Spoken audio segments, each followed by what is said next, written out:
the instruction from here. Polaris Bank, 1140237832. Please type it out on the screen. Thank you. All right, we are proceeding now. The chairman, please don't go yet. The next recipient is Dr. Johnson Akinlayo Akimbola. As a first set student in 1954. Do we have the representative? Do we have the representative? Okay. We don't have it. The next recipient, Mrs. Christiana Adefemiwa. As the first head girl.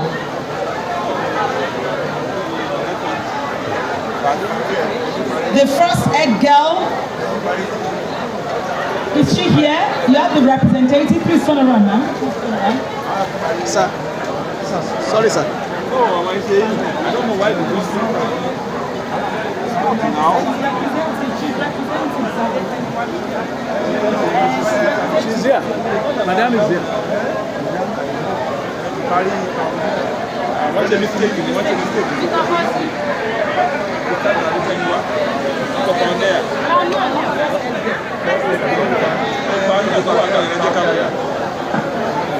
Okay, we apologize for that. The first head girl. Let's have, we have the representative of Mrs. Christiana Adefemiwa.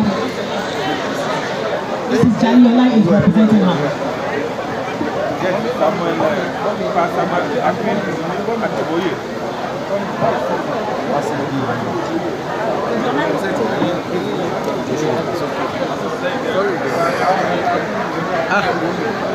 Sorry, boss. The next recipient is Samuel Akindoli Akiboboye.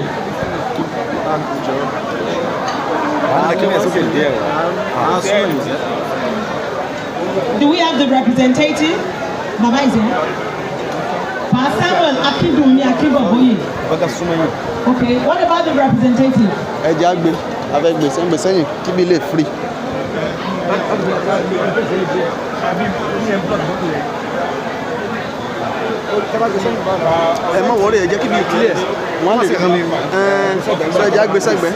Pa Olayele Olafajo Lofimaki, Distinguished Pioneer Student Award. Please ever me assist you. Let somebody assist Baba.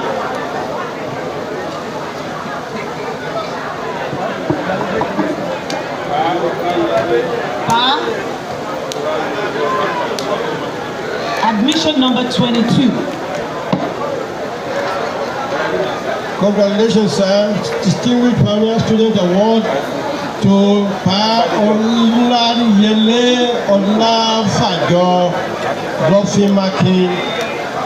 Congratulations, sir. Daddy, look at Daddy. The next recipient, Chief Isaac Akibade John Ogundipe. Do we have a representative? Akibade G. Ogundipe. Oh, we are here. Please come forward, man. We are here. Very plenty. Congratulations, Baba. It's being presented to Isaac Akibade G. Ogundipe. Distinguished Pioneer Students Award. Our first set of school year, first set of students, 1954. Mommy, please. Congratulations. She's been represented by his Hello, siblings. Daddy. Okay. Yeah. Thank you.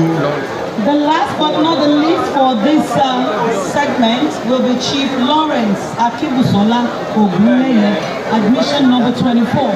Do we have the representative, please?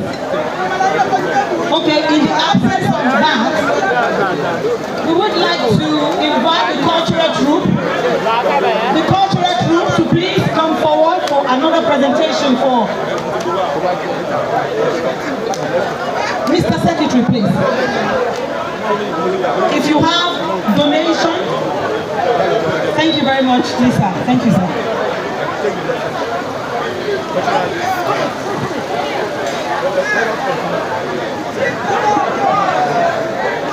cultural troupe, please get ready. We will continue with the award presentation as directed by the national president.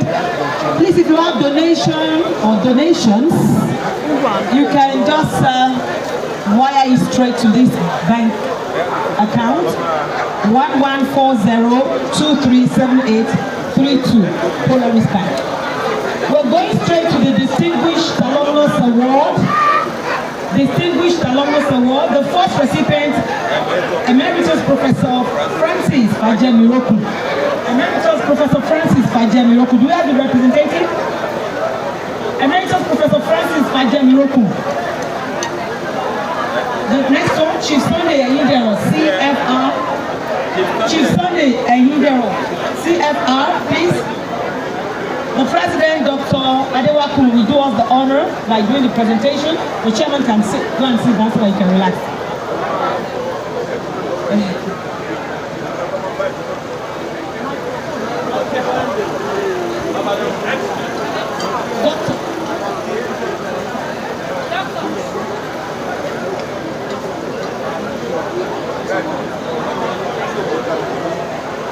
Please, the PA to KBAC, your attention is needed. Mr. Chief Morakiyo, where are you? Please, your attention is needed here. Chief Morakiyo, the PA to KBAC, your attention is needed. Thank you.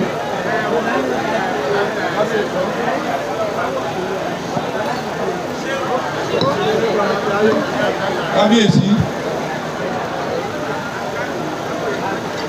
coming forward to receive this award is one of the great students that this school has produced, and the chief of the Ilorin Kingdom. He's a retired Inspector General of Police. Which shows that just name it, get to any angle of any establishment in this country, they have the product of this development grammar school.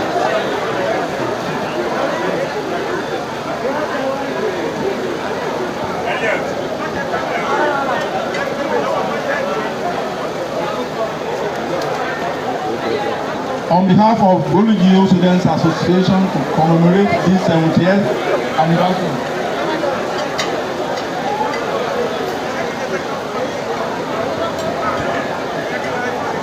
I've just been reminded that Chief Sunday Ehindero was the senior prefect of this school in 1962.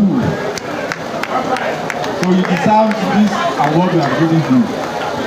As a distinguished alumnus of the Golugio Grammar School, this is presented to Chief Sunday Ehindero, CFR, in recognition of his achievements and support to the school. Congratulations. The next recipient, Engineer Emmanuel Adewumi. Engineer Emmanuel Adewumi. Donated 50 over here. The school went that time, some years back, had a phone. We have also been reminded that Chief Sunday Ehindero in the year 2010 donated, when computer was even was readily unknown, he donated 50 units to this school. He deserves this little award or this little recognition. He has indeed done much more than we are presenting for him today. Engineer Emmanuel Adewumi, that is the MD CEO of Denki Wire, a highly reputable industrialist. I think, if not the only manufacturer that we have in Ondo State, I know the most very few who are still manufacturing in Ondo State. He used to be a footballer. No danger. No danger.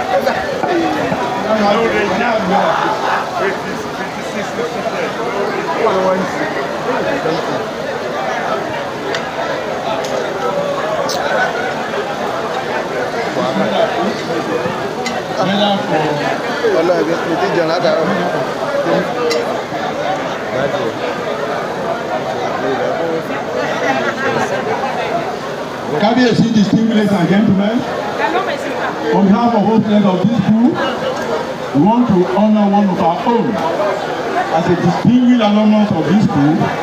This award is presented to Engineer Emmanuel Adewumi alias Cardinal. It's not written down.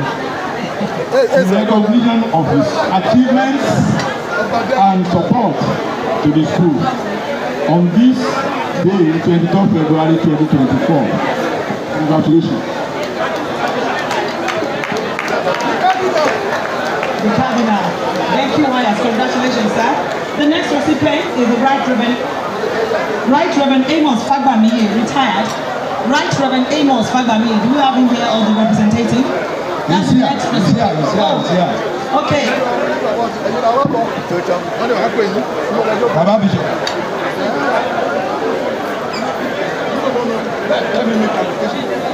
Please, the announcement about accounts. There are 2 accounts and they are for 2 different purposes.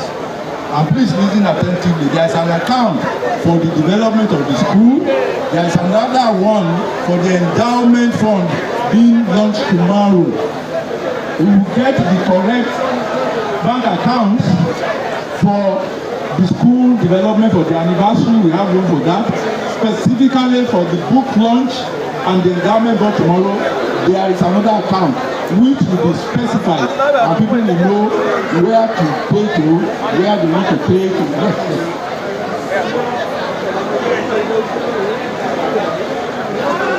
Either for the endowment, please indicate either for the endowment fund or the anniversary.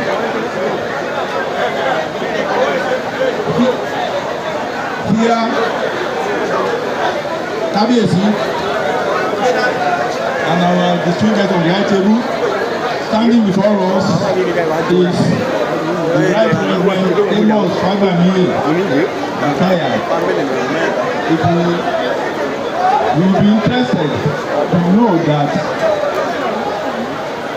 Right Reverend Amos Fagbamiye, the distinguished alumnus of this group, is the first Anglican president of this group to become an Anglican bishop.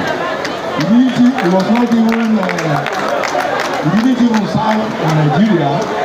I think he was posted away to far away United States of America. And he's even part of the Anglican Communion and Nigeria, the Anglican Communion of Nigeria. Ladies and gentlemen, I present this award to Right Reverend Amos Fagbamiye. Congratulations. Daddy, look at that. The first black bishop posted to North America. That is him. For him, making Oijefon proud. First black bishop. Next recipient is Dr. Olubayode Awoshika. Dr. Olubayode Awoshika is being presented with this distinguished alumnus award. Dr. Awoshika, he belonged to my set in 1963-67. We also had our HSC in this school, and we also taught in this school before we left from the university. So we spent quite a long time in good grammar school. Dr. Awoshika has become a beacon in the medical practice. He is well established and is well known in the medical field in this country. And I want to remark, when the wife, Dr. Terry Awoshika, was the permanent secretary and Minister of Science and Technology Federal, she donated some science equipment to this school. And I'm quite aware of that. So, the couple are the wonderful to this school. The husband to Dr. Awoshika, whom we are honoring today, has been very, very, has played important roles in the development of this school. And is still playing that role. So on behalf of those association, Dr. Olubayode Awoshika is presented with a distinguished alumnus award on the 70th anniversary of this school. Thank you. Congratulations. The next recipient is Baba Oladele Fajemi Roku. and it's being represented by Mr. Timothy. It's being represented by Mr. Timothy. Baba Oba Dele Fajemiokun has been planning to be here himself.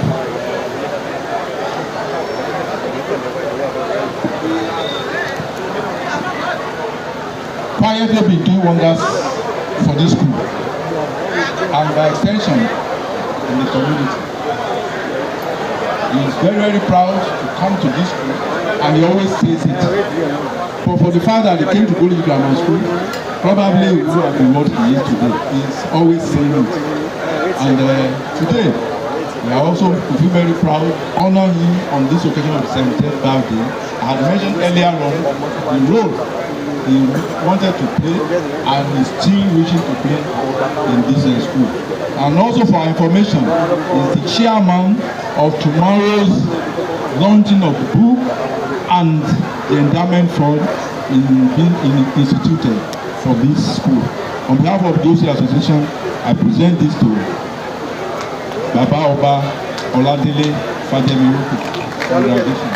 Look at that. Thank you very much, Mr. Timothy, representing Baba Oba Fajemiokun. Mr. President, you're not done yet. Please, don't go. Please, for the anniversary, you can transfer into this account. We've been able to authenticate it. Polaris Bank 1140 for this anniversary.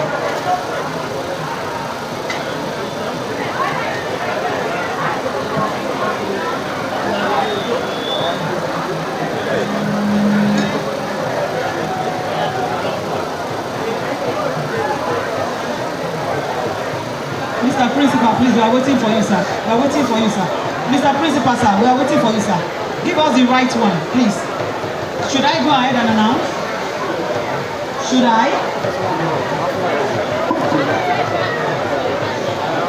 All right, we are continuing with the award presentation. The next recipient. The next recipient, Chief Akishola Akifenwa, OON. Chief Akishola Akifenwa, OON. Mr. President, sir, your attention is needed here. Thank you. Akifemiwa Akishola. Kábíyèsí, distinguished ladies and gentlemen. Olóyè Àrò Akínsọlá Akínfẹ́miwá ON needs no introduction. Exactly. Let me just say, For them, somebody whose name rings a bell in the country, talking of the banking industry. Like we have said, go through this brochure, you will find so many intimidating CVs there, and I'm sure his own will even be very, very, very intimidating. On behalf of the Golden Students Association, in recognition of your achievements and your support to this school, which has been over the time, we appreciate you, and on this 70th anniversary, we find it befitting that you should be honored.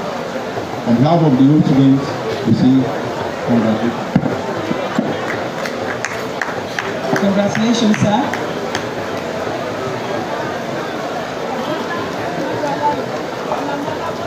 Professor Fabemi, I need your attention, please. The next is Yeyi Oba Debi Ajewole. Professor Fabemi or Erubami Adebi, I need your attention here. Yeyi Oba Debi Ajewole. That's the next recipient. Okay, we have the representative here. Dr. Akisomi will be receiving it on our behalf.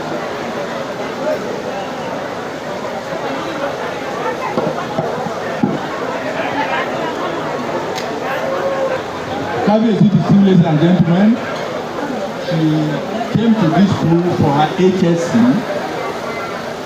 and later, after that, she was retained to teach in this school. We came together in the same set, 1968, 69. And while she was there, she was the head girl.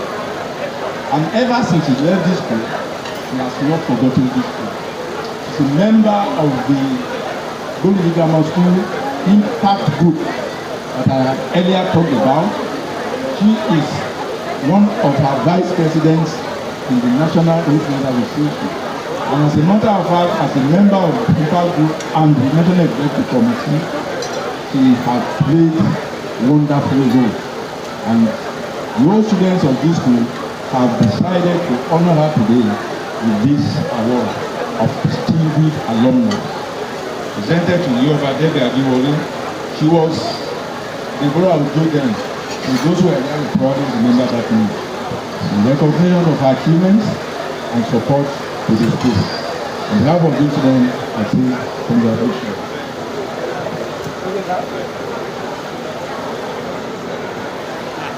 The next recipient is Professor J.K. Olukono. Professor J.K. Olukono. Is Prof here, or do we have the representative? Yeah. Prof is here. Prof Olukono.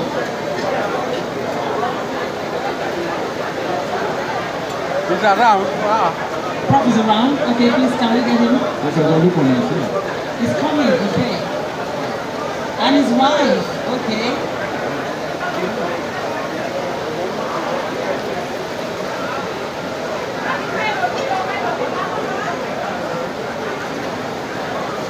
Step forward, sir.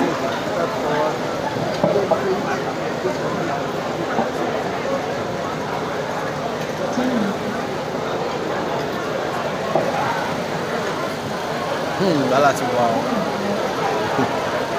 Professor Jacob Kehinde Olukono is standing here before us. Call his name anywhere.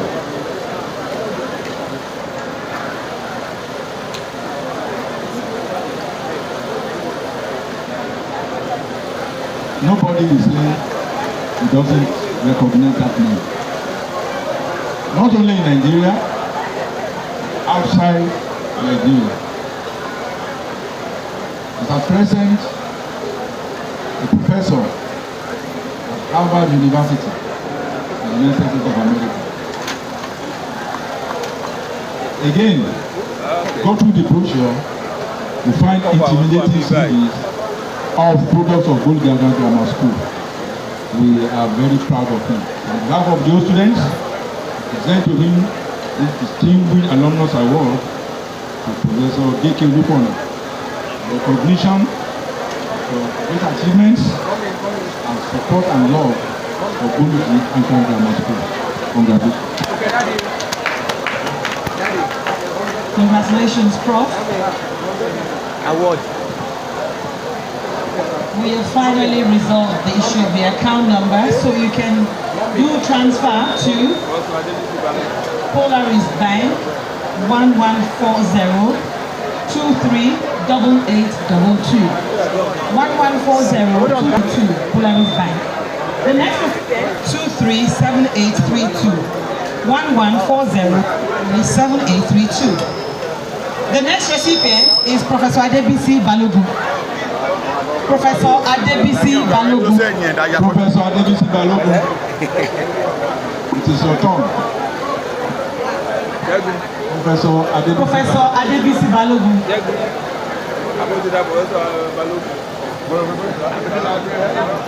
What, do we have the representative? He's around. Okay, Professor Adebisi Balogun, please.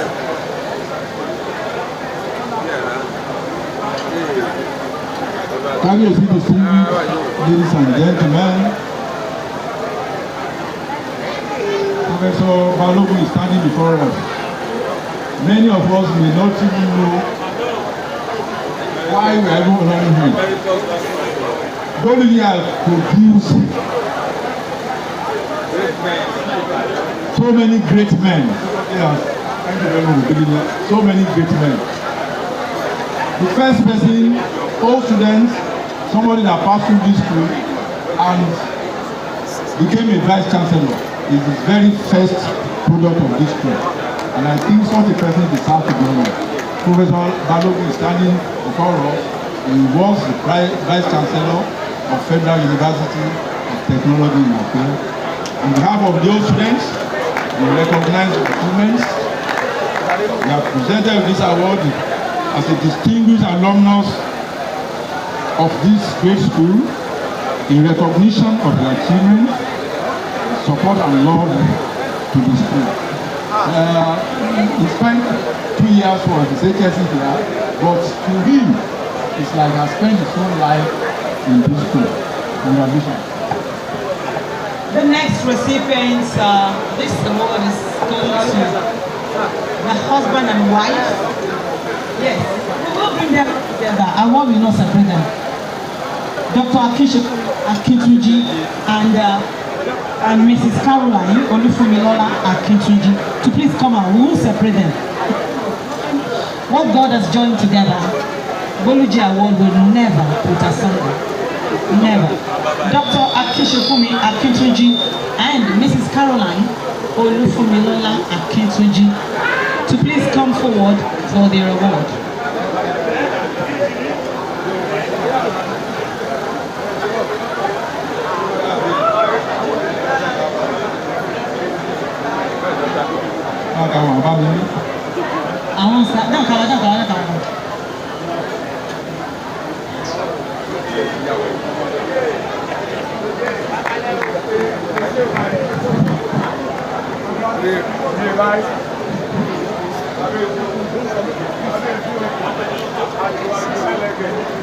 Bro.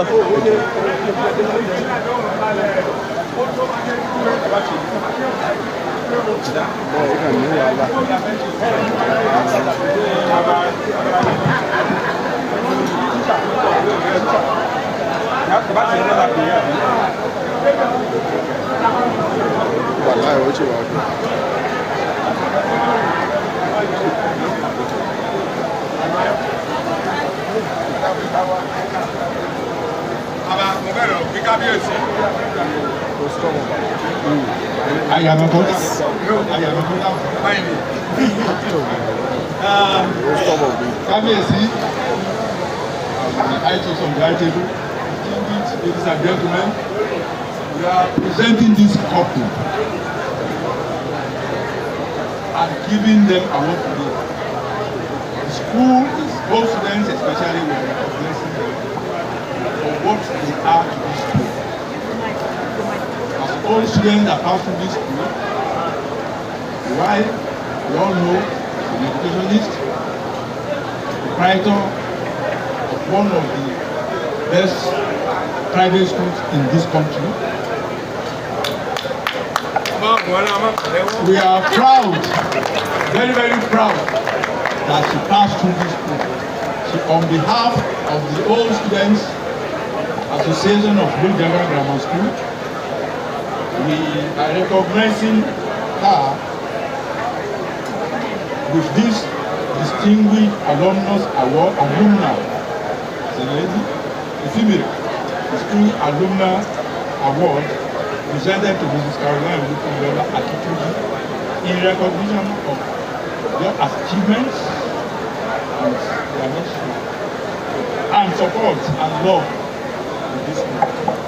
Congratulations.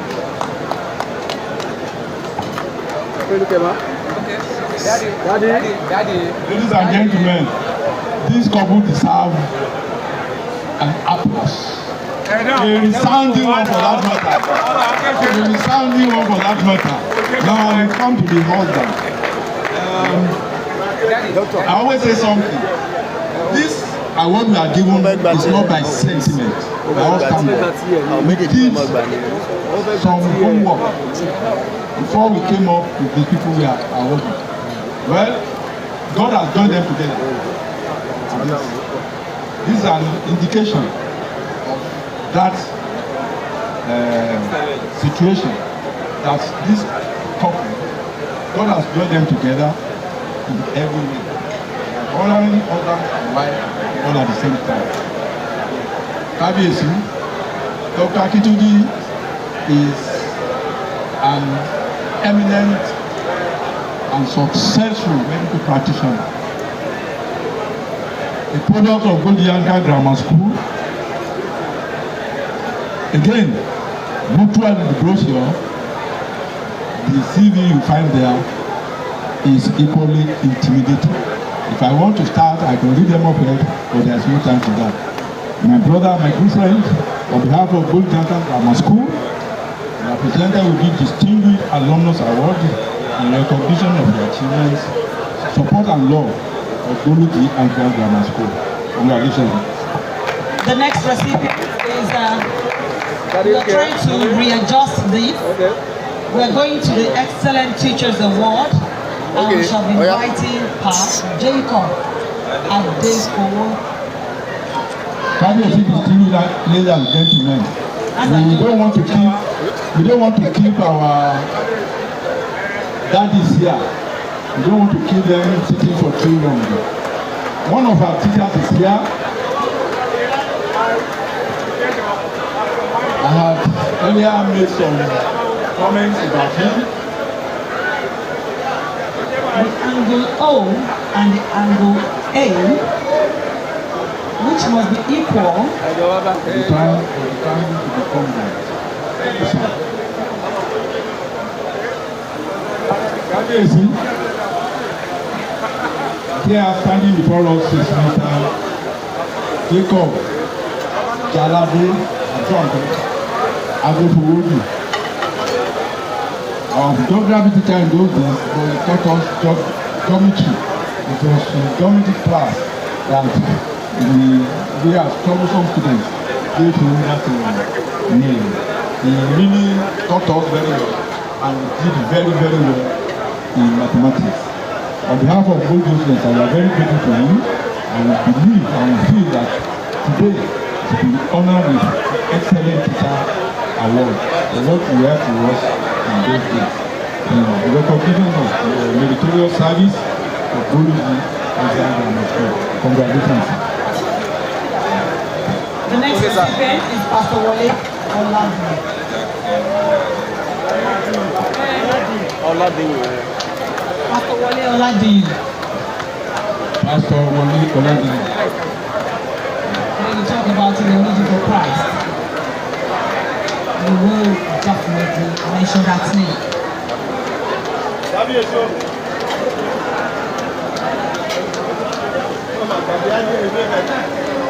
Kábíyèsí, distinguished ladies and gentlemen, Goldianka Grammar School is great people,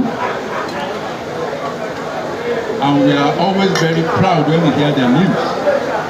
Again, when we sat down to select those whom we want to honor today, among the thousands that are qualified, today, Pastor Wole Oladiyi is one of those that deserve to be honored today. He's a senior pastor of Islam. It's a ministry well established and known all over the world. Pastor Oladiyi is an international evangelist, a highly revered man of God, and a great product of Goldianka. On behalf of Goldianka students, on this 70th anniversary, it is our pleasure to present to you this distinguished alumnus award in recognition of our achievements, the divine hand of God, and the support and love of Goldianka Grammar School. Congratulations, sir. The next recipient is Honorable Akinmayo Adeoba. Honorable Akinmayo Adeoba is the next recipient. Honorable Adeoba.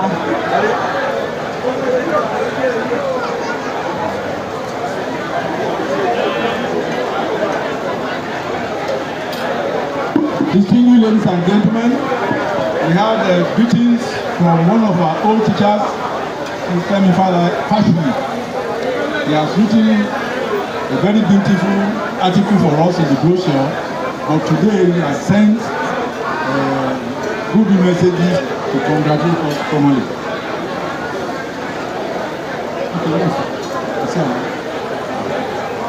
Honorable Akimiyo Adeoba, distinguished ladies and gentlemen, Honorable Mayor Adeoba is one old student that we are very proud of.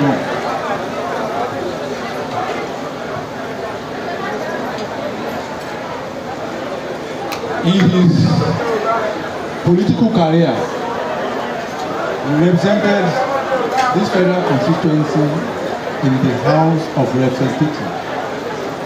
And I know that so far, the only one that has gotten to that level as a product of this grammar school. While he was there, one of his constituency projects, a major one for that matter, was cited in this school. I remember then the block of classrooms which we are now using for this multi-skilled teampreneur program established by the Indians. It is that building we are using. That building was put in place by Honorable Mayor Adeoba. Again, I also remember that the Santa Barbara here was a mounted tank at that time, quite some time ago. And somebody to remember this school at that level, I believe sounds to be on. On behalf of the old students association, we are presented with this distinguished alumnus award in recognition of achievement and support and work of Golden Anglican Grammar School. Congratulations. Congratulations, sir. The next recipient is Professor Adebukola Oshunikomi. Professor Adebukola Oshunikomi. Professor Adebukola Oshunikomi. Is she around? Professor Adebukola Oshunikomi. Professor Adebukola Oshunikomi. As of Maybest Academy. Honorable Akimiyo Adeoba has made a presentation of 300,000 naira. Okay, thank you very much, Honorable Adeoba. And the account you can transfer to is 1140237832 Polaris Bank. 1140237832 Polaris Bank. That's Professor Adebukola Oshunikomi. Please, you can join. Nakabe.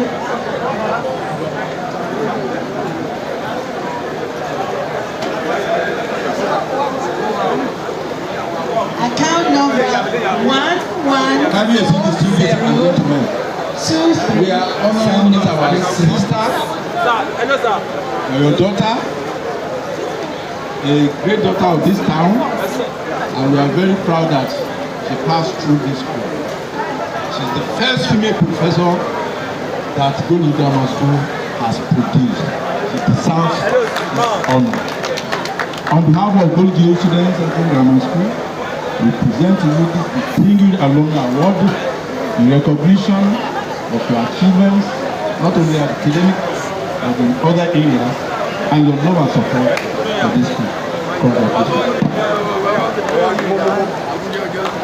The awardees should please not forget their pledges, or you can do transfer to Polaris Bank 1140237832. Polaris Bank 1140237832. Please, you can do your transfer or you can make your pledges. We'll note it and come back for it. Please, again, there are two accounts. One for endowment, one. So please state what you are paying for, because the donation towards the endowment fund is also ongoing. So if anybody is making donation, please specify for what purpose so that it will be appropriately noted. Thank you, Mr. President. Don't go yet, you're not done. We're going to the next award, and that is the Great Principals Award. Great Principals Award. This is going to late Chief Aki Adejumo. Yes. Late Chief Aki Adejumo. Late Chief Aki Adejumo. Come here. The representative should be one of the principals that have served in this school. And we believe that such principles to be duly recognized. If there is a representative or a family member of the late Chief Aki Adejumo, we want to see you at the high table here.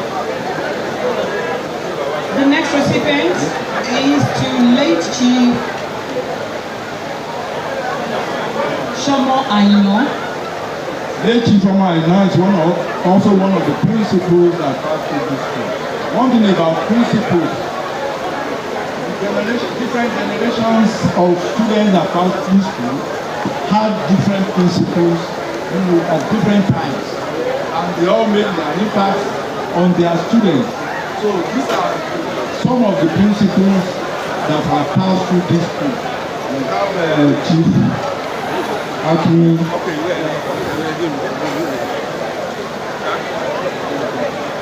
Chief Aki Adejumo. Now we are having Chief Shomo Aino.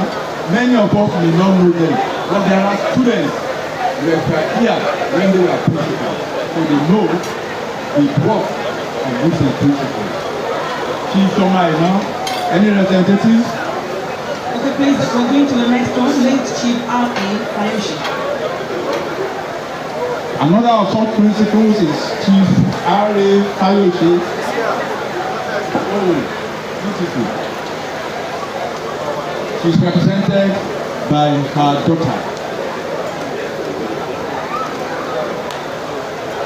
Like I said, when these principals, they have different principals are different periods in this school, and they were all great. We have the first principal, we have the second, we have the third, and down the line. So we believe that we need to spread this honor to different generations.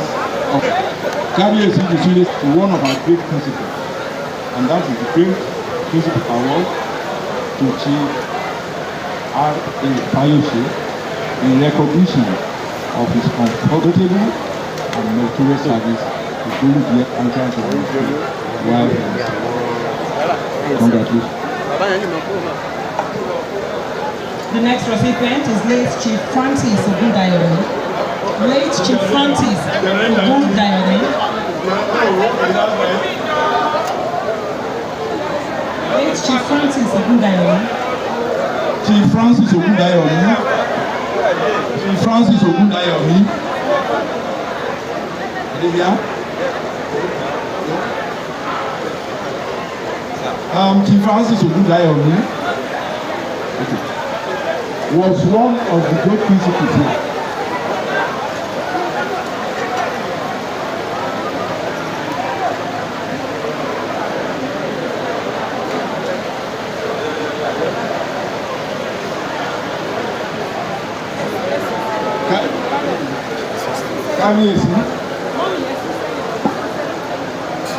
Late Chief Francis Ogundayomi was a principal in this school.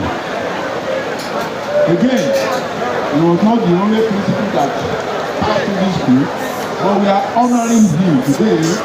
He's the first old student of this school to become principal. And I believe on this special occasion, we should honor such a principal. The first male all students of Goji Grammar School to become principal of this school.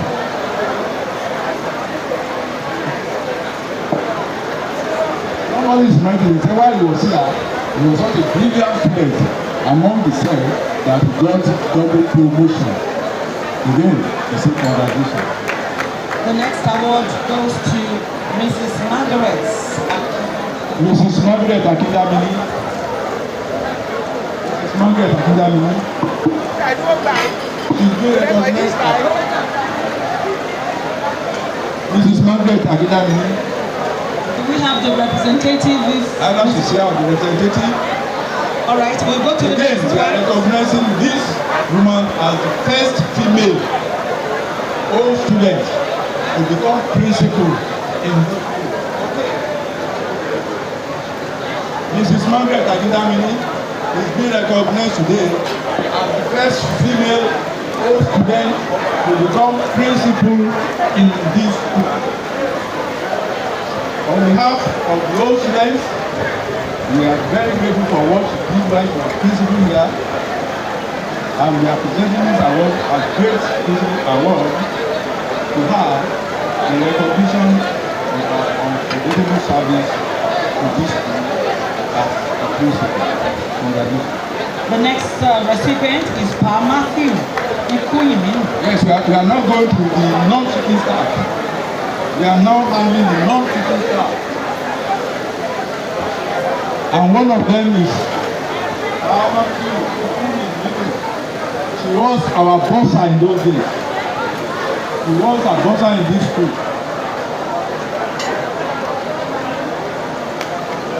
We used to call him Dramatu.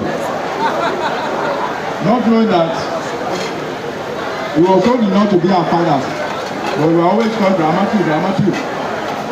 Dramatu was so intelligent as a bossa. Whenever he saw you on the corridor, he would tell you how much you are owing.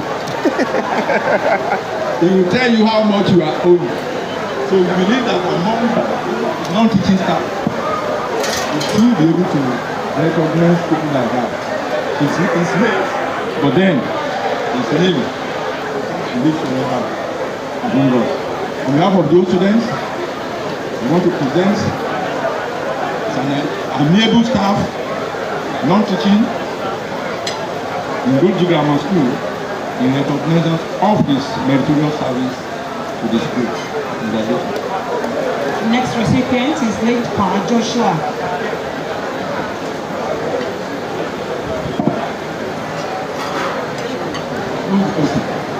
Next person. Late Pa Joshua. The other person, the non-teaching staff whom we are honoring today, is the person we popularly call Baba Pupa. Baba Pupa was in charge of the fish fund and everybody knew him. The representative is here. He was so popular in those days, very, very popular. Having a city English and then, on behalf of all students, we remember those days when Baba was very active here. As a mother, he was the first person I saw rowing a boat on the fish pond there. The fish pond seems to have disappeared. By the grace of God, we hope and we bring it back to life again. On behalf of those students, we want to present this to the children in memory of God for what we want to work with this school. In recognition of the students service to this school. The next recipient is Mr. Joseph Adewaku. Yes. Okay. We have now gone on to the Excellent Teacher Award. Excellent Teacher Award. And it is the turn of Mr. Joseph A. Adewaku. Mr. Joseph A. Adewaku.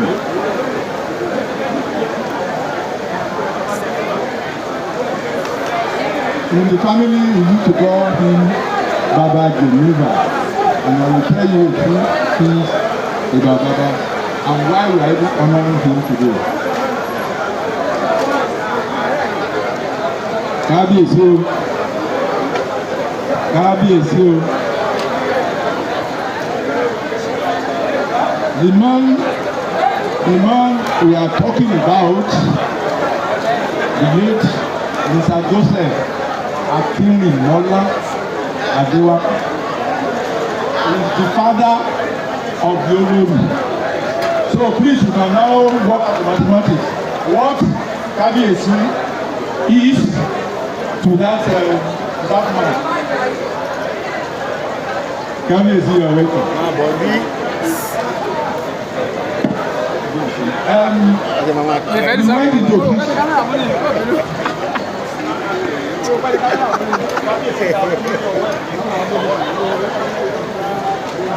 We went into history, and if you look into the history of Golden Grammar School, we discovered that when Golden Grammar School was picking up, they started the principal and teacher, two teachers.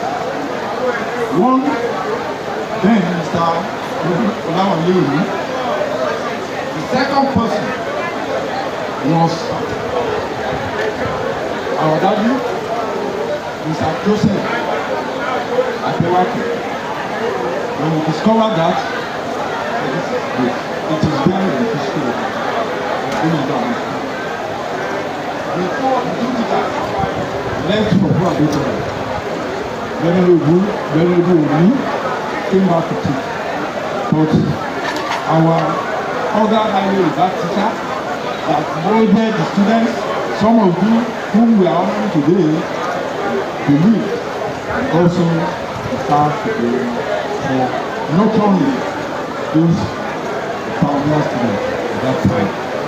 On behalf of those students, especially the pioneer students, the National Association of Golden Grammar School presenting this award to him posthumously in recognition of his meritorious service to the school while he was teaching, and I'm so upset that the pioneer students will never forget. On behalf of the Golden Association, I'm presenting this award jointly. Abiyesi and Olori, and the members of the council and the family organization. The next recipient is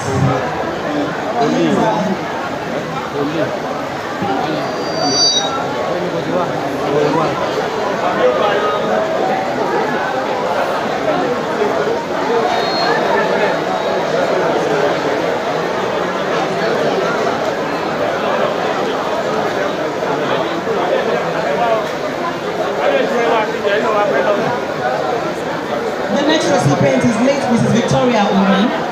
Yes, one of our excellent teachers in this school. We all cannot forget the late Chief Mrs. Victoria Umi. We are recognizing her in her personal recognition as one of the greatest teachers that we had in this school. Many of us have many stories to tell, but we don't have the time. But then it is enough to say that this great woman mentored, not only taught, she mentored quite a number of us. Any representative of the youth, I understand Dr. Ken Yomi is supposed to represent the family, the new family and this. It is not allowed. We'll go to the next one. Mr. Person, but let us all note that we are honoring. The guest lecturer has arrived, Dr. Lucia Dominico. While we wait for him to come on here at this canopy and settle down, Mr. Bill Palmer, recipient. Distinguished ladies and gentlemen, another great teacher we had in this school as an excellent teacher is Mr. W. Pete Palmer. Mr. Palmer is an expatriate. Mr. Palmer and Chief Fashmi, they established science in Golden Grammar School. Mr. Fashmi then was a biology teacher, while Mr. Palmer was handling physics and chemistry. They spearheaded by blackmailing the community into building the science laboratory that we have there. History has it that when they blackmailed the community that they wanted to leave because they have no laboratory. The two of them were science teachers, they had nothing work, no laboratory, nothing. They were taken to the Lary. That was where they threatened that they were going. And that was where they started collecting money to build the laboratory, which we are all very proud of today. It used to be one of the very best in Western region in those days. The commissioning was fantastic. It was done during the 10th year anniversary. Myself, we were informed too. That was in 1964. It was a great occasion which we will never forget. Almost the whole of Western State Ministry of Education moved to this town for the commission. It was glorious. These people were the first behind the building of the laboratory. That is Mr. Bilfamo. He has some articles and information for us in the brochure. We have our message will get back to you. We have the arrival of lecturer for this program, the 70th anniversary. His Excellency, former Governor of the Sunshine State, Iroko himself, Dr. Oijefon CON. You're most welcome, Excellency, sir. You're most welcome, sir. Please applause to our guest lecturer.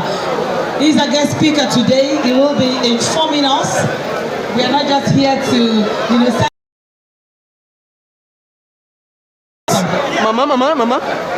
Mama, ti lajo kona.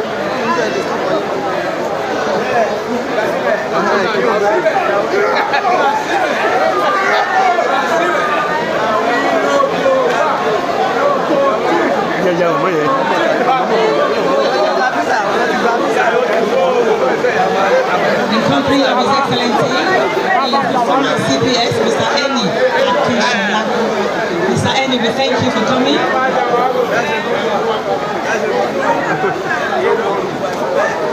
You're most welcome, Dr. Oijefon, the former governor of Ondo State. If you will remember and recollect, he was also a one-time commissioner for health and a secretary to the Ondo State government. We thank you for coming, sir.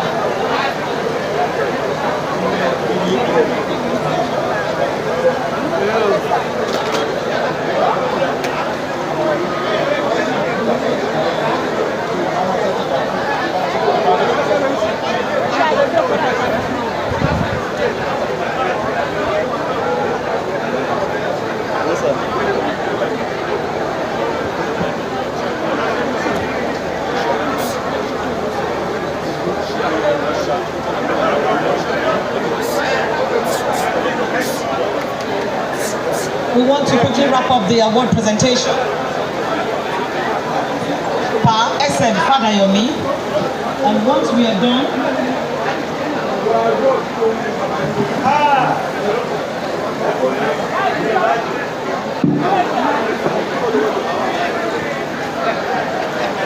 the next person among the excellent teachers, we have Pa SM Fadayomi Baba A. Pa SM Fadayomi, popularly known as Baba A, when he was here, he was a Latin teacher. He told Wisner Opake, in Domine Gaudete. He came from Diko, in Domine Gaudete. I don't know how many people can interpret that. If you want to know the interpretation, come and see me in camera. But let me just help you. The choices are not always. Again, I say, rejoice. In Domine Gaudete. He came from Diko, in Domine Gaudete. That is how Baba A will say it in Hebrew. He taught us many sentences in Latin. He was very, very good to us. Standing representing him is one of his grandchildren.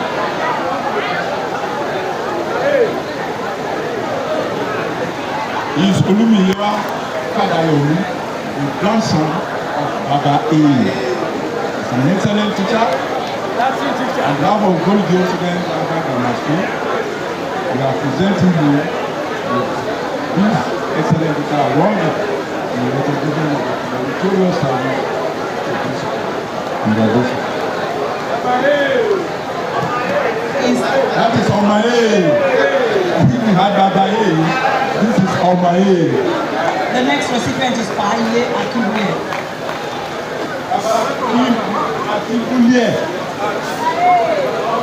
Baba Akibule.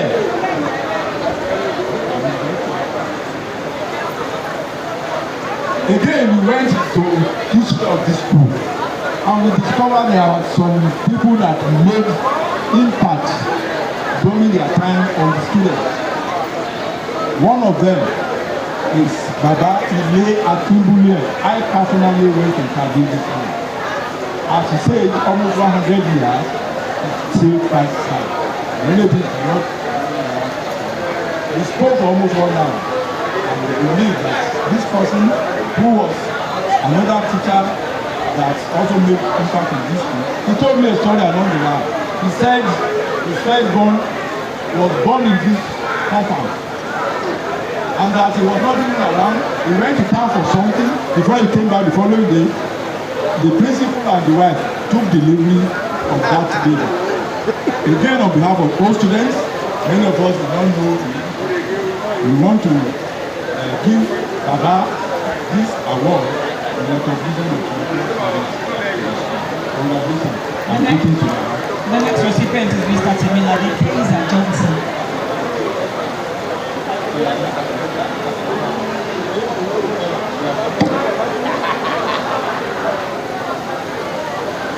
One of the teachers we had in this school, and who made his mark, is Mr. Temilade Johnson. Again, many of the newer generations may not know him or are not likely to know him. But he did some remarkable things in this school. Apart from being the first French teacher we had in the school, because later on we had Mr. Ohai joined him and they were teaching French. But he did something that this school will never forget. He was the one who was organizing the Shakespeare plays that Donji Grammar School took around the whole of Western region, and Donji became very, very popular in those days for that school. All the Shakespeare, groups you can imagine, passing the students to make them to act the plays, and virtually almost every school in the West in those days. Is here represented by one of our seniors. The students that were here around that will never forget. And personally, the place we are watching them make us to do well in our literature in the school certificate.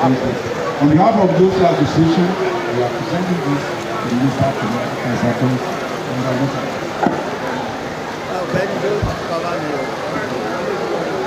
Thank you very much, Dr. Afolabi Adewakun.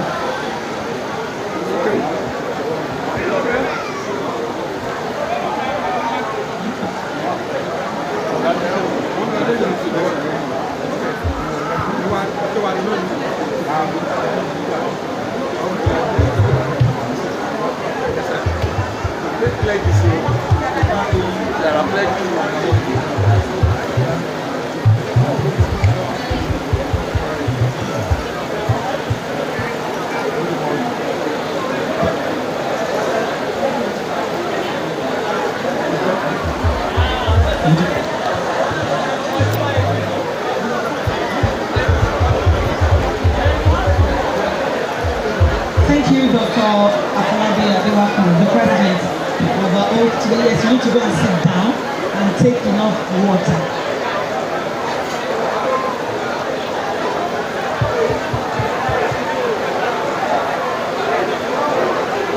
And also I'd like to thank the secretary, Dr. Ade, for also helping out with the award presentation. Now our guest speaker arrived while we were doing the award presentation. Please, can we have a decorum?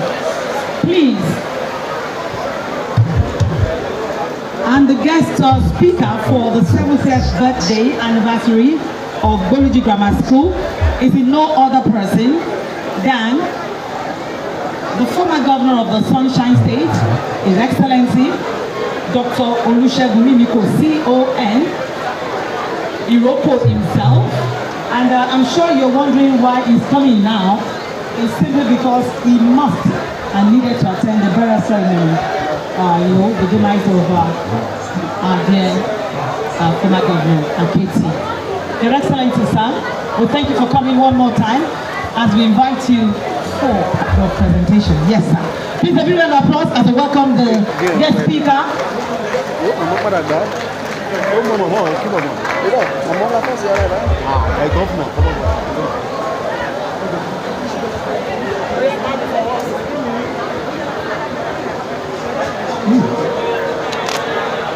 Please, can we clap for the guest speaker?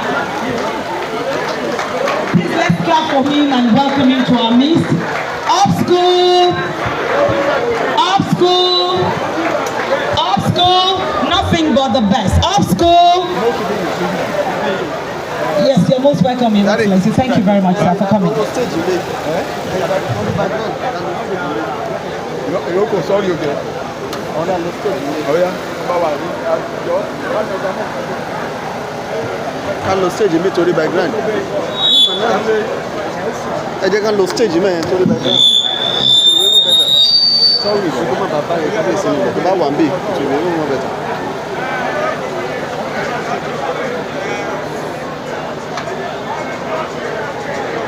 Exactly. It's okay.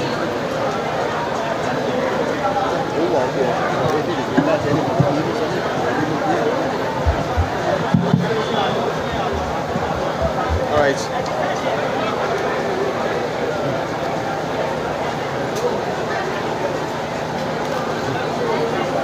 Up school. Go, sir. Kábíyèsí. I pay my respects, sir, and our beautiful lady. I greet the high chiefs.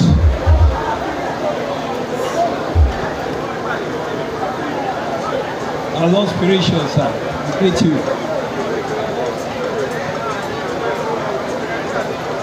I greet all students of the great Boluji Grammar School.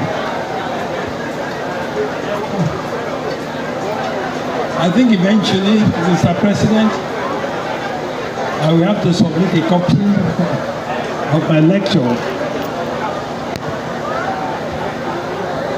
Let me start by thanking you for inviting me to give this lecture for the 70th anniversary of our great school.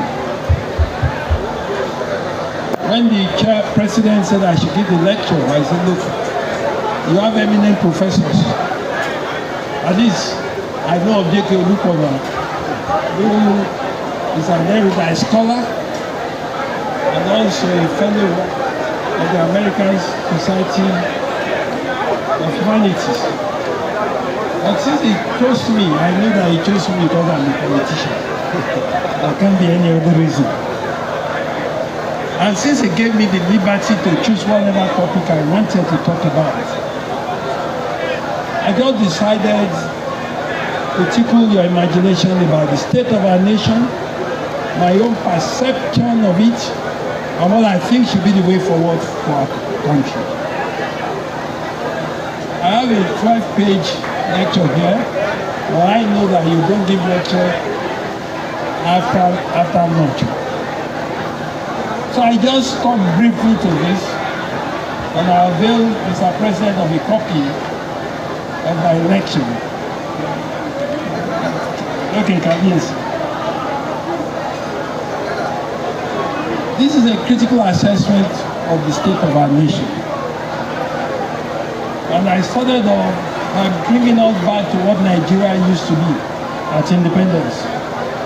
As you all recall, there was some modicum of development in all the regions. Western region, Eastern region, Northern region. In fact, there was this healthy competition in terms of development. When Western region started free education program, I think a year or two after, Eastern region started the Western Nigerian Development Board. There was a counterpart in the North. There was this competition. And this in terms of our gross domestic product, in terms of our GDP per capita, there was evidence that we were growing. Something was happening in this country. And some of you will recall that when we had television in the western region. We had it before southern France. So that shows the extent of the development going on there. But this got truncated around 1966. A combination of our structural deficit, political electoral haste, and unbridled elite greed was what brought the First Republic down. You will all recall that soon after we had a series of military coups until eventually we metamorphosed from a country with a true federal constitution to a de facto unitary constitution. That has made it impossible for us to move forward. There has been a lot of back and forth up to where we are now as a nation. But Nigeria is not developing. It's treason. Unless we deceive ourselves. Or just somebody says that if you touch on statistics well enough, you can make it to confess to anything. So we can touch on statistics to say we are developing. GDP and all of that. The truth is that Nigeria is not developing. I've looked at all parameters. We are the poverty capital of the world. At least 40% of our youth are not youthfully engaged. The chances that a woman will die in pregnancy is highest in Nigeria, globally. We have more than 20 million children out of school. Our life expectancy still hovers around 56 and 60. Whereas a country like South Korea, when South Korea, in 1960, our GDP was bigger than that of South Korea. Today, our GDP per capita is about $2,000. South Korea's is $33,000. That shows the extent to which we have stagnated. Now, all indices, fragility index, we are in a near fragile state. Insecurity, we all know about it. We've now been this insecure. So we are talking of a nation where we cannot have development in all its facets. You don't even need statistics to know. When we were growing up in the 70s and the 60s, but now you will see a whole family and a newborn baby, 5 of them on Okada.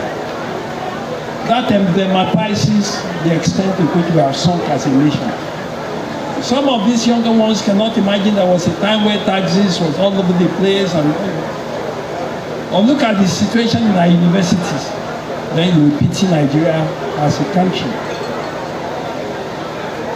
I talked about insecurity. 63,000 people were killed in Nigeria in the 8 years of Buhari administration.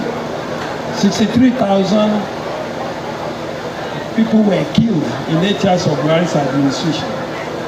Today, in 8 months of the current administration, 2,423 people have been killed and 1,872 people kidnapped within 8 months. So, in terms of security, Nigeria is not getting better secure.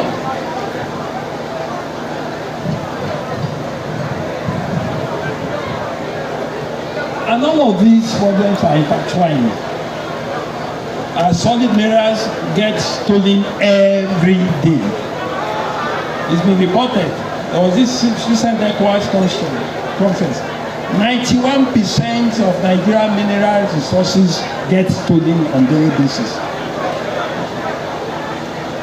And the stealing of mineral resources and brigandage that goes on, that has the epicenter in Zamfara, is gold related. So it's all intertwined. And there's this potentially rich narrative that Nigeria, we are potentially rich, we are potentially rich. There is no country that is not potentially rich. I think we must get out of that mentality.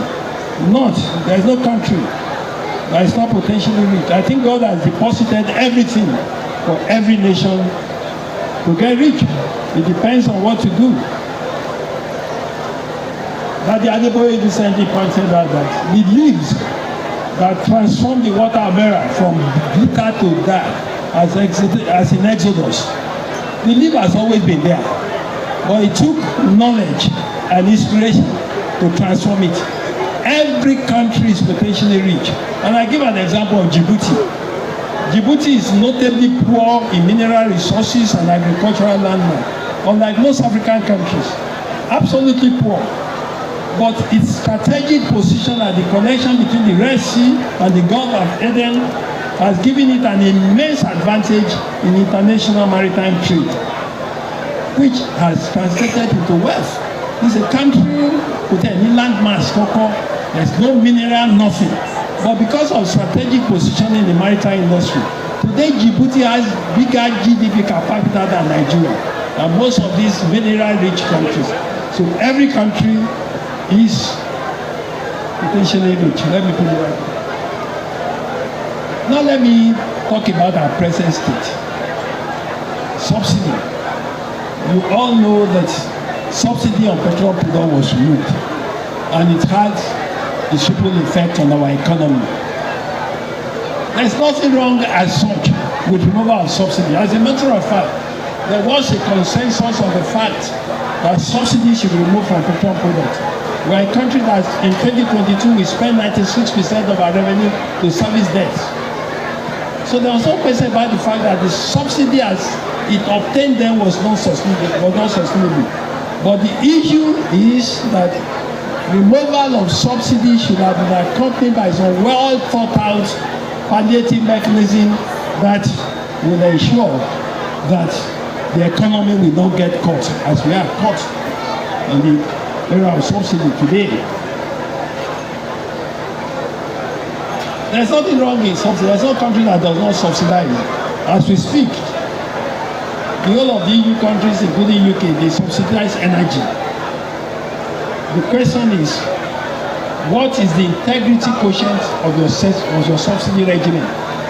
We were spending almost 4 trillion naira on subsidy.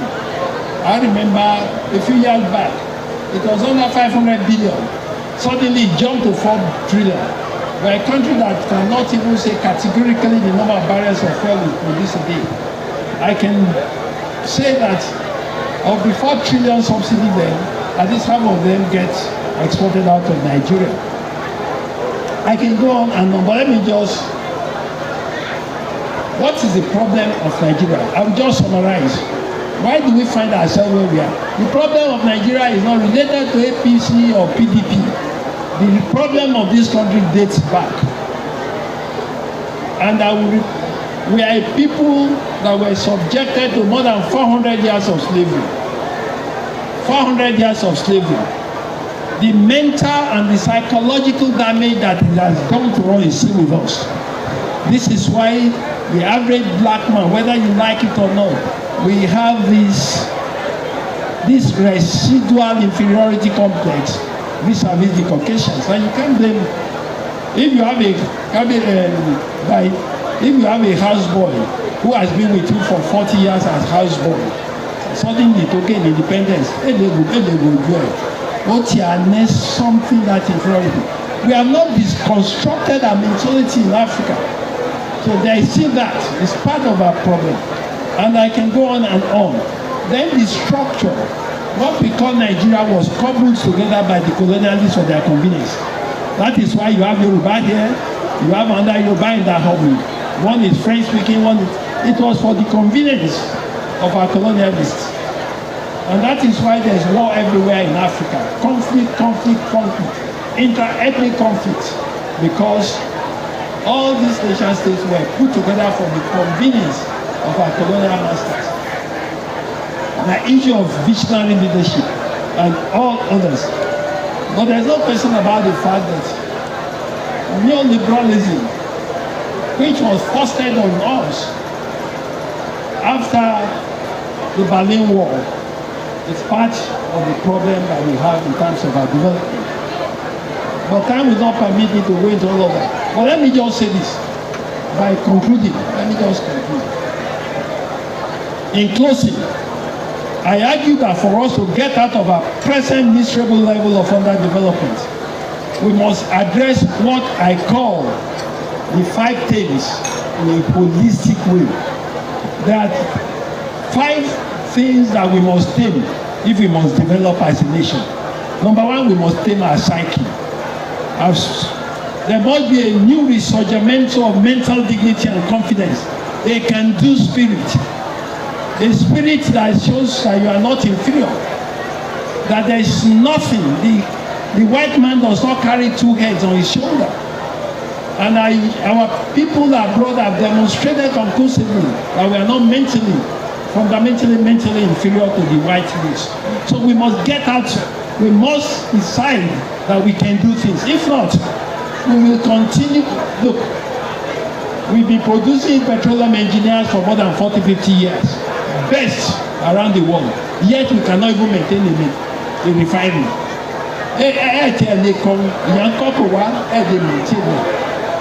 But what is refining? There's nothing in refining.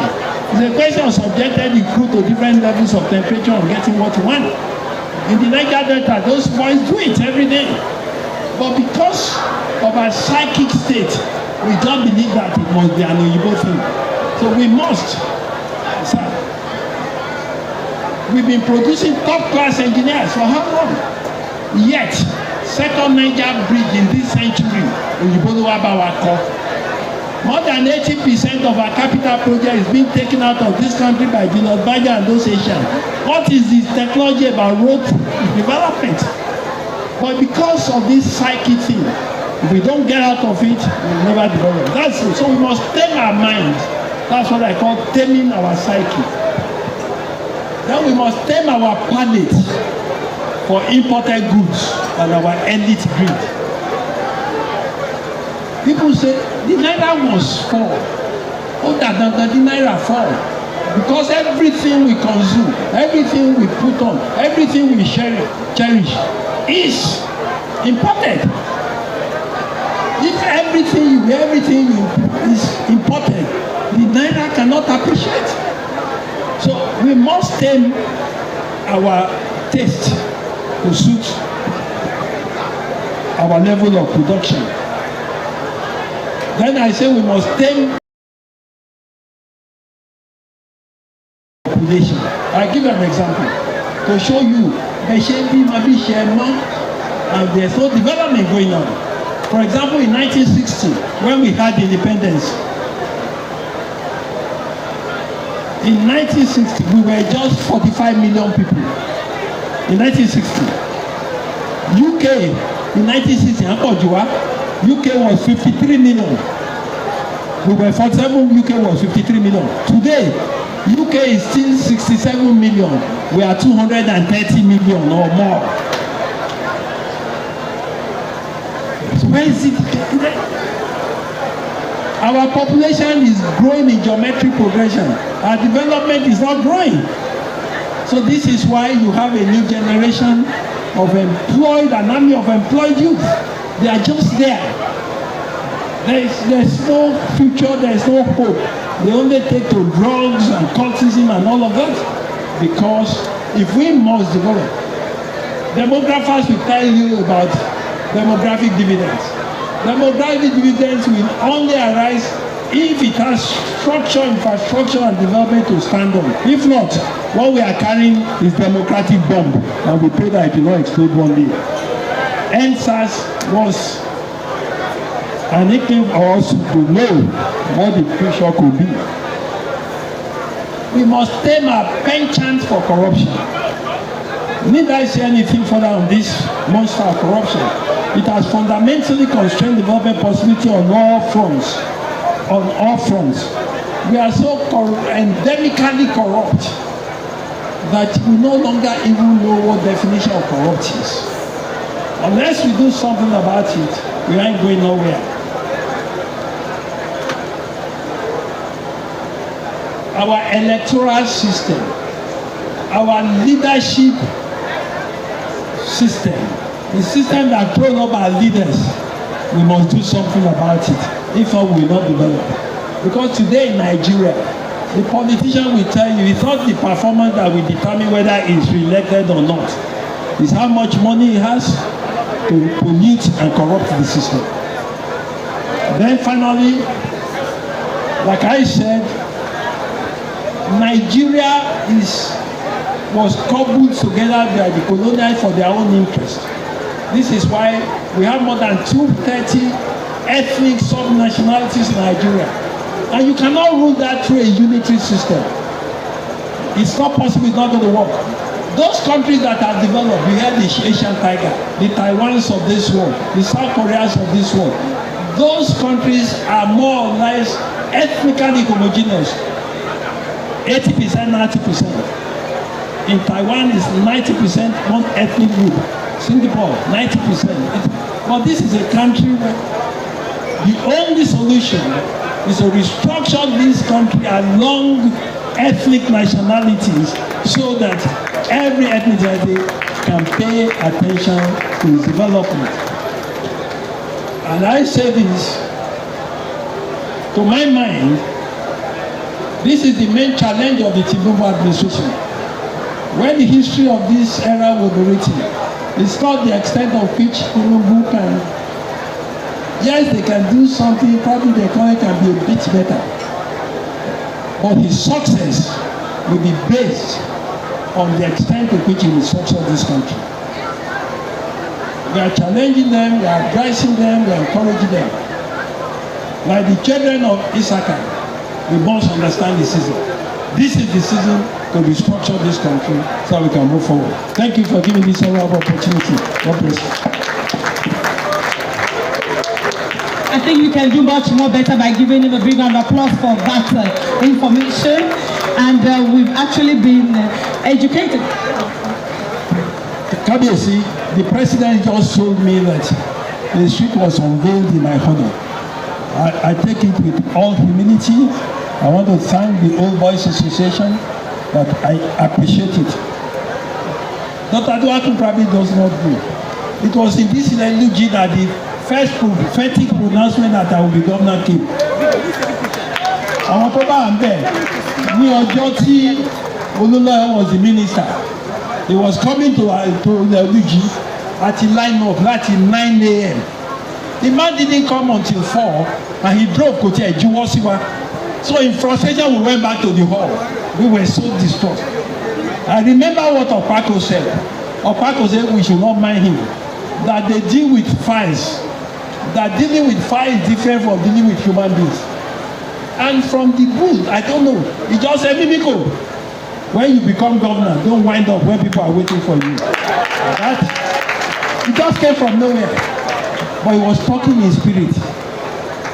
I wasn't sensitive enough spiritually to say that I claimed it or anything. But that prophecy, and I thank God I told him before he sold the mice. I reminded him. He said he didn't even know what brought it to his mind. So I thank you. I appreciate it. And I will always, whatever opportunity I have, I will always cherish and admire Guluji Grammar School. I will also always cherish the Neoluji community. Whatever anybody says, and I've said this several fora, part of the disinformation of the past is where Ondo and Neoluji are like this. And I tell people, when I was running for governor, Olori Adejugo was having vigil for me in the palace every Friday. I'm not really sure, I'm not taking anything away from anybody, but I'm not sure that I even had that vigil in London. He was having vigil for me every Friday. The commitment was so total that I swept the votes in Neoluji. And Kabiyesi told me, the Kabiyesi kú Ifẹ̀, Ifẹ̀ ìtàṣàrà institution. Ní àjà àṣìṣe they were. First time went, I couldn't do anything. Before election, he came to me. They even scandalized Kabiyesi. That is another issue. I didn't have idea how it would come. But I was talking in spirit that it would come. Dr. Adewaku knows about it. There is one boy who was old teacher of this school, Ministry of Education. Because I don't want to tell you that link me up with him. If there's anything tertiary, let me know. The day they approve more tertiary institution, he called me. And I took off, I told him that this is going to Leoligi. He said, why not? Somewhere along the line, somebody who is not late wanted to play some game to take it away. But he saw the redness of my eyes. And we made sure. And my greatest happiness in life was that Kabiyesi was alive when that university was commissioned. I give my pledge and commitment, and whatever opportunity I have that can put to Leoligi, whatever, I will always stand by this committee. Thank you. I appreciate it. God bless you.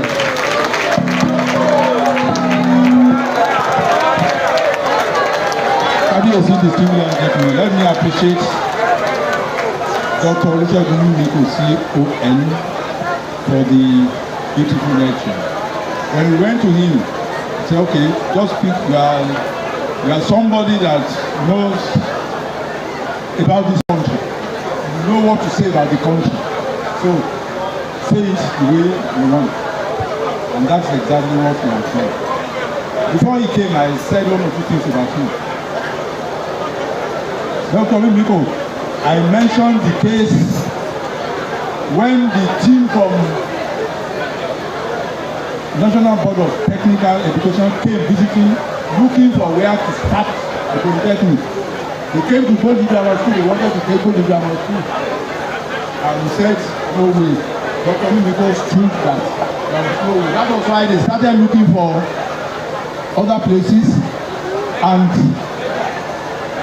he was able, even he fought, not only the fact that he was a governor, the members of the executive council did not agree that he should release the medical school. But he defied all the odds. He released the medical school. That is why he didn't take Gold Grammar School from us. I was saying it before you came, where we have been celebrating this anniversary. So, we are always grateful for him. He's an old student of this school. We are very proud of him. And the first governor we are producing for this school. So, name it, Gold Grammar Schools everywhere. Up school.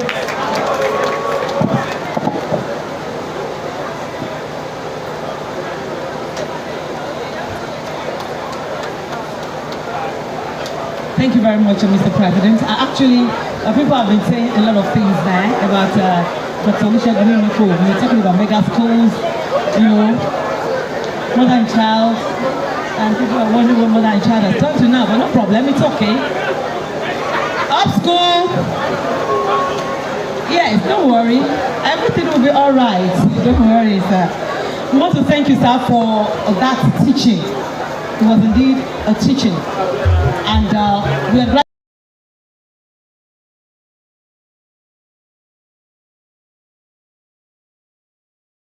We need the knife. We need a knife, please. Okay, good. Thank you. All right, and I will be inviting to supervise the cutting of the cake.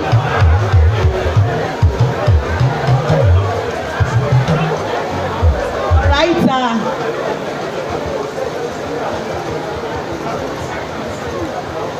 Olori will be invited. Olori will come to help us. Okay, Kabiyesi, you want? Okay. Olori said Kabiyesi is the one that will lead it to. So Kabiyesi and the chief in council will come out. Kabiyesi first. He will be accompanied by the chairman, the president, and Lisa, sir, Dr. Adewakun. His Excellency, sir, Dr. Oijefon TV, sir, Bishop, sir, please kindly come out, sir. It will be led by Kabiyesi, the Olori Chief in Council. Want to cut the cake?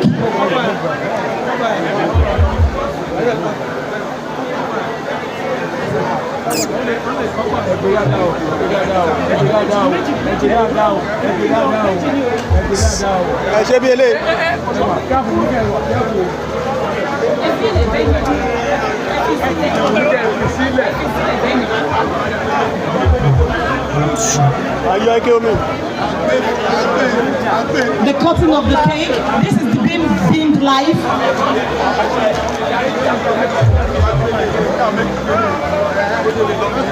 Mommy, I go. Báyé ṣe ni wọ́n á kọ́ gbé torí ẹ̀yẹn kúrò. Okay. Ẹni mẹ́rin ló máa gbé kófí. Ẹni mẹ́rin ló máa gbé.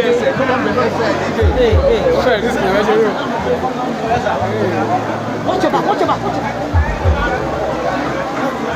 Your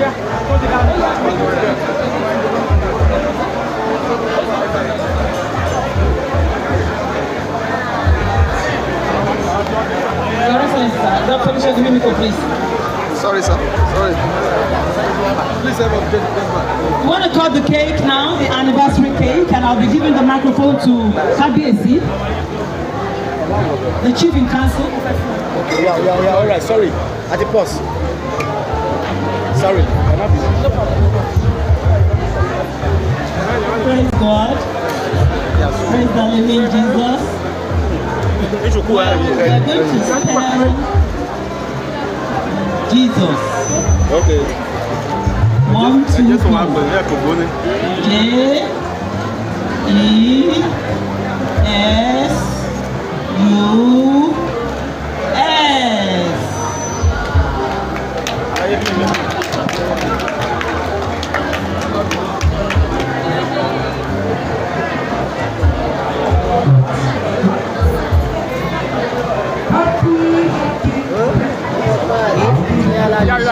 Different groups, photographs, the cake.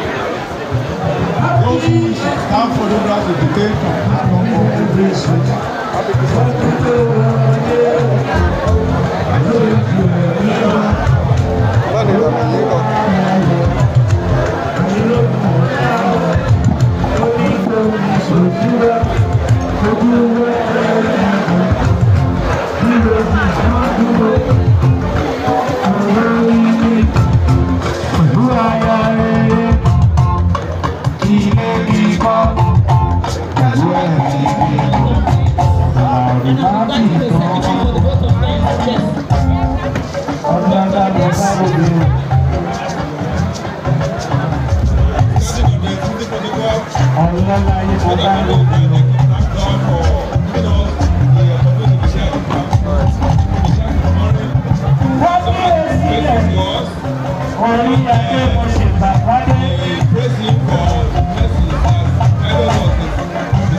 tàtàrọ lọ́lá ẹnjìníà òyìnbó eléko.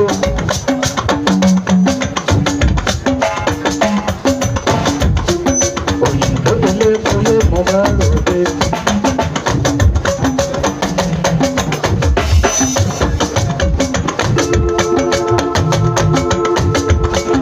Ẹnjìníà Adégbóyè Garọ lọ́lá.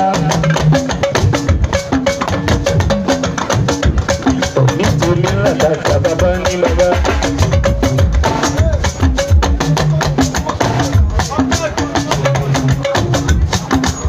Adégbòye náà ọlọ́lá onídìí àyàn fẹ́fẹ́ àná òní mi ni.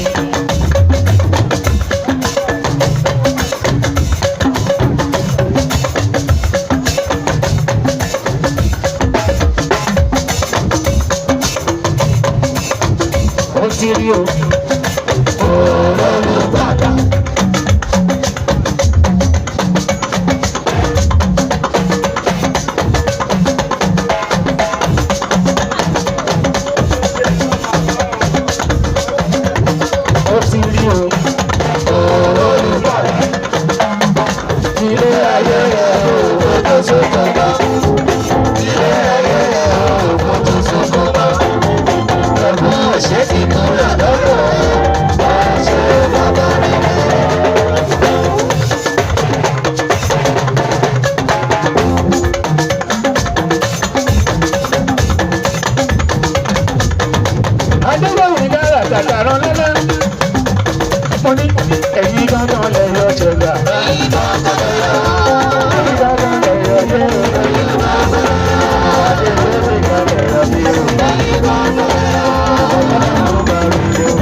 àtàtà tiwa ní tiwa.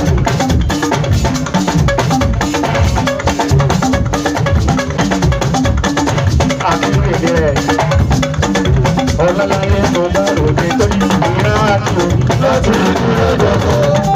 Ìran àti òní ìdúró dọ́gbọ́. Ìwájú àti ẹ̀yìn àkíyèdè kí ó bọ́dé. Ìwájú àti ẹ̀yìn àkíyèdè kí ó bọ́dé. Ibi tó bá lé náà ń bọ̀ wá fún mi.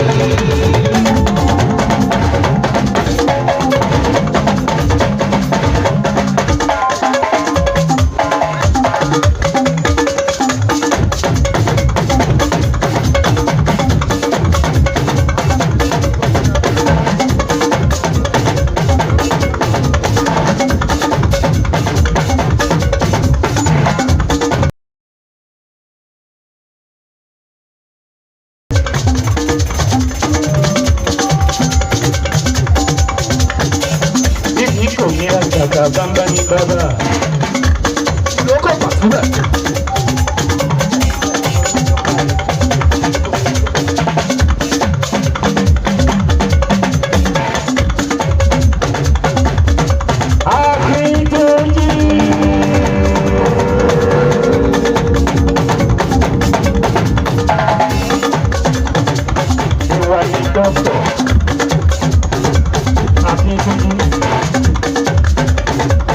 Olówó orí ìpààrọ̀ onílé mìíràn àtàkùwájú. Fẹ́ẹ̀dì ló bá rò ó, àwọn bọ̀bọ̀ ní ọ̀gá rò ó. Fẹ́ẹ̀dì ló bá rò ó, àwọn bèbí ní ọ̀gá rò ó.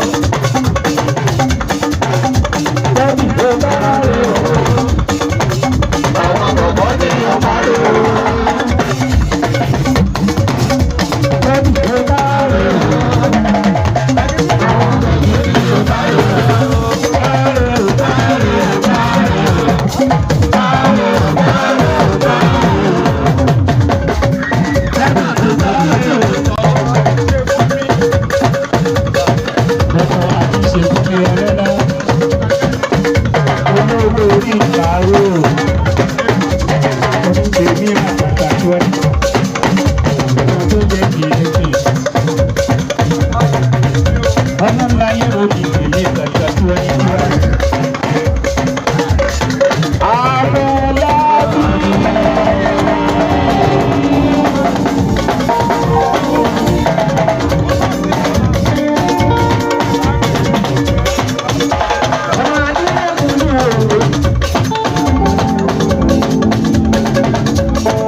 President, national president, ọlọ́nà ọba lóye. Bámi ṣètọ́jú akérèlé rẹ̀ bàbá ní bàbá.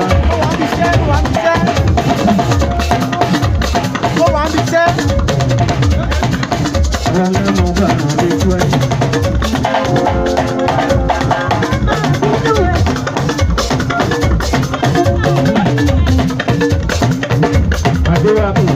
Kí wọ́n máa bínú ẹ̀. Kí wọ́n máa bínú ẹ̀. Àwọn tó lè jẹ́. Àwọn tó lè jẹ́.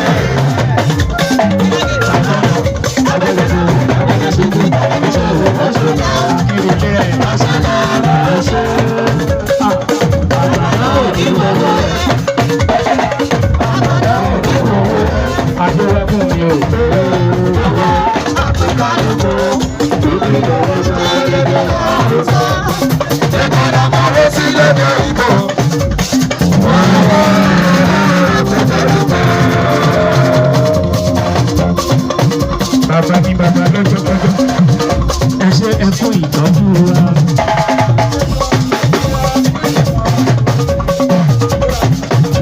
Ẹ ṣe gan ni. Ẹ kú ìtọ́jú wa.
Thank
you.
òkú wọlé ti dé.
Everybody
Olúwa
answer me baba.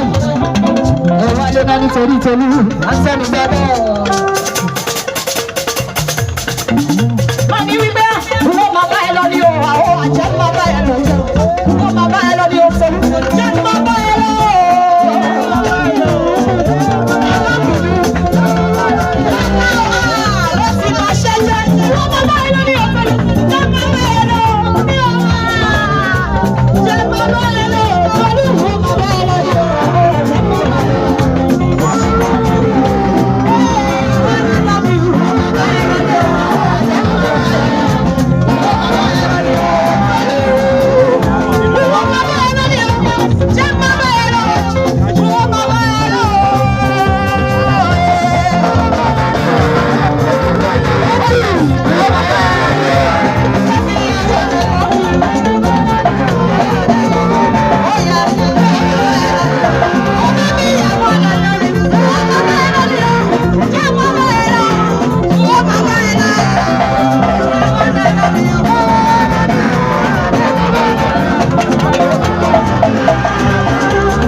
fẹ́ fi ìṣẹ́wọ̀ fọ ṣọ́kọ̀.